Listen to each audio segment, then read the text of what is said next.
ನಾವು ಬೆಹಟ್ಟಿ ಗ್ರಾಮದಲ್ಲಿ ಹೋರಾಟವನ್ನು ಮಾಡ್ತಾ ಇದ್ವಿ. ನವಲಗುಂದ ಮತಕ್ಷೇತ್ರದಲ್ಲಿ ರೈತರ ಎಲ್ಲ ರಸ್ತೆಗಳು PWD ಇರ್ಬೋದು, ರೈತರ ಹೊಲಮನೆ ರಸ್ತೆಗಳಿರ್ಬೋದು, ಎಲ್ಲವೂ ಸಹ ಕೆಟ್ಟು ಹೋಗ್ಯಾವ, ಎಲ್ಲವೂ ಸಹ ಹಾಳಾಗಿ ಹೋಗ್ಯಾವ. ಆ ನಿಟ್ಟಿನಲ್ಲಿ ನಾವು ಹೋರಾಟವನ್ನು ಮಾಡ್ತಾ ಇದ್ವಿ. 23, 24, 25 ಈ ಸಾಲಿನ ಬೆಳೆ ವಿಮೆ ಇಲ್ಲ, ಬೆಳೆ ಪರಿಹಾರ ಇಲ್ಲ, ಮತ್ತು ಏನು ರೈತ ಬೆಳೆದಂಥ ಬೆಳೆಗಳಿಗೆ ಬೆಂಬಲ ಬೆಲೆ ಇಲ್ಲ. ಬೆಂಬಲ ಬೆಲೆ ಮಾಡಿದ್ರೂ ಸಹ ರೈತರು ಎಲ್ಲ ಬೆಳೆಗಳನ್ನು ಮಾರಿದ ನಂತರ ಖರೀದಿ ಕೇಂದ್ರ ಪ್ರಾರಂಭ ಮಾಡೋದು ಈ ಸರ್ಕಾರದ ಪಾಲಿಸಿ. ಇವತ್ತು ರಾಜ್ಯ ಸರ್ಕಾರ ಇರ್ಬೋದು, ಕೇಂದ್ರ ಸರ್ಕಾರ ಇರ್ಬೋದು, ರೈತ ವಿರೋಧಿ ನೀತಿಯನ್ನು ಅವೆಲ್ಲ ಅನುಭವಿಸಿದ್ದನ್ನು ನೋಡಿ ನಿರಂತರವಾಗಿ ನಾವು ಹೋರಾಟವನ್ನು ಮಾಡ್ತಾ ಇದ್ದೇವೆ. ಇವತ್ತೂ ಸಹ ನಮ್ಮ 100 ಚಕ್ಕಡಿಗಳು, 100 ಟ್ರ್ಯಾಕ್ಟರ್ಗಳು ಬಂದವು.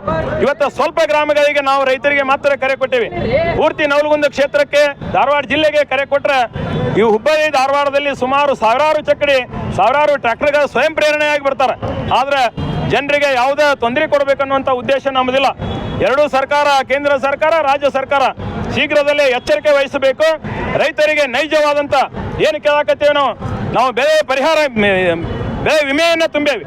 ಬೆಳೆ ವಿಮೆಯನ್ನು ತುಂಬಿದರೆ ಅದು ಒಂದು ದಿನಾನೂ ಒಮ್ಮೆ ಕ್ಲೇಮ್ ಆಗಿಲ್ಲ. ಇಲ್ಲೇ ಗದಗ ಜಿಲ್ಲೆಯಲ್ಲಿ ಸುಮಾರು 75% ಕ್ಲೇಮ್ ಆಗಿದೆ. ನಮ್ಮಲ್ಲಿ ಎಲ್ಲ ಪೂರ್ತಿಯಾಗಿ ಹೆಸರು ಬೆಳೆ ಐತೆ. ಆದರೆ ಶೇಂಗಾದ ಇದು ಆಗೈತೆ ಅಂತಾರೆ. ಹಂಗೇನಾರು ಆದರೆ ಮತ್ತೆ ನಾವು ನಿರಂತರ ಹೋರಾಟವನ್ನು ಮುಂದುವರಿಸ್ತೇವೆ.